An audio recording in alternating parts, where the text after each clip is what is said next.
ಕಾಂಗ್ರೆಸ್ ಅಂಗಳದಲ್ಲಿ ಅಧಿಕಾರದ ಕದನ. ರಾಜ್ಯ ಕಾಂಗ್ರೆಸ್ನಲ್ಲಿ ಆಂತರಿಕ ಭೂಕಂಪ. ಸಚಿವ ಜಾರಕಿಹೊಳಿ. ಕಾಂಗ್ರೆಸ್ ಅಂಗಳದಲ್ಲಿ ಅಧಿಕಾರದ ಭೂಕಂಪ. ರಾಜ್ಯ ಕಾಂಗ್ರೆಸ್ನಲ್ಲಿ ಆಂತರಿಕ ಭೂಕಂಪ. ಸಚಿವ ಜಾರಕಿಹೊಳಿ ನೇರ ಸವಾಲು. ದಾವಣಗೆರೆ ಚುನಾವಣೆ ಲೀಡ್ ಕಮ್ಮಿಯಾಗಲಿದೆ ಎಂದ ಸಚಿವ.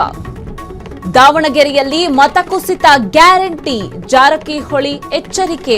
ಮುಸ್ಲಿಂ ಟಿಕೆಟ್ ಬೇಡಿಕೆ ಸಮರ್ಥನೆ ಕೈಪಾಳ್ಯಕ್ಕೆ ತಟ್ಟಿದ ಬಿಸಿ. ಸಚಿವ ಮಲ್ಲಿಕಾರ್ಜುನ್ ಹೆಗಲ ಮೇಲೆ ಭಾರೀ ಹೊಣೆ. ಸಚಿವ ಮಲ್ಲಿಕಾರ್ಜುನ್ ಡ್ಯಾಮೇಜ್ ಸರಿಪಡಿಸಬೇಕು. ಜಾರಕಿಹೊಳಿ ಎಚ್ಚರಿಕೆ. ಎಲ್ಲರನ್ನ ವಿಶ್ವಾಸಕ್ಕೆ ತೆಗೆದುಕೊಳ್ಳುವ ಕೆಲಸ ತಕ್ಷಣವೇ ಆಗಬೇಕು. ಗೊಂದಲಗಳಿಗೆ ಫುಲ್ ಸ್ಟಾಪ್ ಇಡದೇ ಇದ್ರೆ ಅಧಿಕಾರದ ಲೀಡ್ಗೆ ಪ್ರಾಬ್ಲಮ್. ಬೈ ಎಲೆಕ್ಷನ್ ರಿಸಲ್ಟ್ ಬರೋವರೆಗೂ ಕಾಯೋದು ಬೇಡ. ಕೂಡಲೇ ಮಂತ್ರಿಮಂಡಲ ಪುನರ್ರಚನೆಗೆ ಜಾರಕಿಹೊಳಿ ಆಗ್ರಹ. ಅಧ್ಯಕ್ಷರ ನೇಮಕ, ನಿಗಮ ಮಂಡಳಿ ನೇಮಕ ಎಲ್ಲವೂ ತಕ್ಷಣವೇ. ಅಧಿಕಾರದ ಗದ್ದುಗೆಯಲ್ಲಿ ಅಸಮಾಧಾನದ ಕಿಡಿ. ಹೈಕಮಾಂಡ್ ಮೌನಕ್ಕೆ ಬ್ರೇಕ್ ಯಾವಾಗ? ಸಿಎಂ ಬದಲಾವಣೆ ಬಗ್ಗೆ ಗೊತ್ತಿಲ್ಲ ಎಂದು ಜಾರಕಿಹೊಳಿ ಹೇಳಿದ್ದಾರೆ. ಕಾಂಗ್ರೆಸ್ ಅಂಗಳದಲ್ಲಿ ಅಧಿಕಾರದ ಕದನ ನಡೀತಾ ಇದೆ. ರಾಜ್ಯ ಕಾಂಗ್ರೆಸ್ನಲ್ಲಿ ಆಂತರಿಕ ಭೂಕಂಪ ಸೃಷ್ಟಿಯಾಗಿದೆ. ನಮ್ಮವ್ರು ಕೂಡ ನಾವು ಮಾಡಿಸಿದೀವಲ್ಲ, ನಮ್ಗೆ ಎಷ್ಟು ಬೇಕಾದ ಸಾಧ್ಯ ಅಲ್ಲಿಂದ ಮಾಡಿಸಿದ್ವಿ, ನಮ್ಮ ಕಾರ್ಯಕರ್ತರು ಮಾಡಿದ್ದಾರೆ. ಆದ್ರೆ ಅದು ಬಂದ ಒಂದ್ಸಲ ಆದಾಗ ಅದು ಏನ್ ಮಾಡ್ಲಿಕ್ಕೆ ಆಗಲ್ಲ. ಅದು ಇಲೆಕ್ಷನ್ ಆದ್ಮೇಲೆ ತಾನಾಗೆ ಕೂಲ್ ಆಗುತ್ತೆ.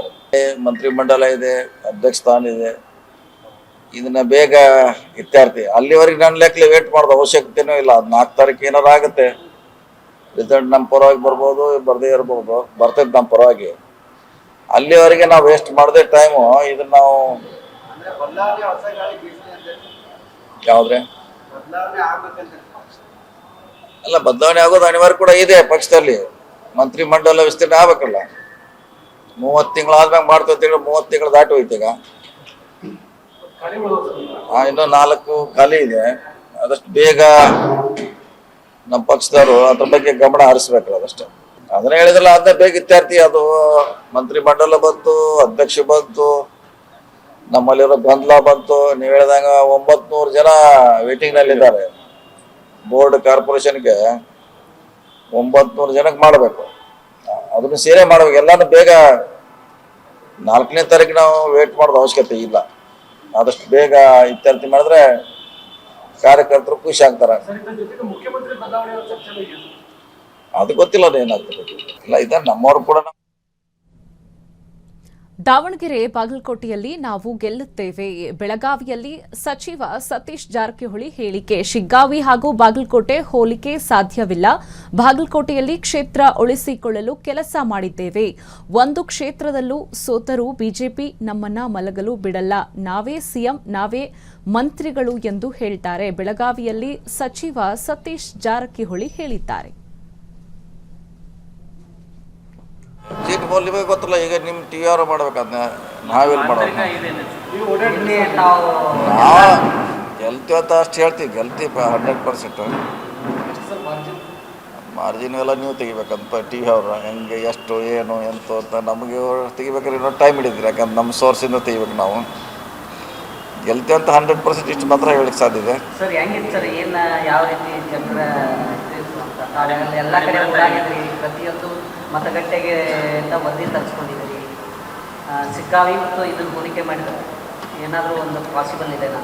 ಅಲ್ಲ, ಒಂದು ಕಾನ್ಸ್ಟಿಟ್ಯೂನ್ಸಿ ಹೋದ್ರೆ ಒಂದು ಡಿಫ್ರೆಂಟ್ ಇರುತ್ತೆ. ಅದಕ್ಕೂ ಹೋಲಿಕೆ ಮಾಡಲಿಕ್ಕಲ್ಲ. ಅಲ್ಲಿ ವಾತಾವರಣ, ಅಲ್ಲಿ ಜಾತಿ ವ್ಯವಸ್ಥೆ, ಡೆವಲಪ್ಮೆಂಟು, ಭೌಗೋಳಿಕವಾಗಿ ಇವೆಲ್ಲ ಸಮೀಕರಣ ಬೇರೆ ಬೇರೆ ಇರ್ತಾರೆ. ಒಂದೇ ಕಾನ್ಸ್ಟಿಟ್ಯೂನ್ಸಿಗೆ ಒಂದು ಹಿಂಗೆ ಅಂತ ಹೇಳಲಿಕ್ಕಾಗಲ್ಲ.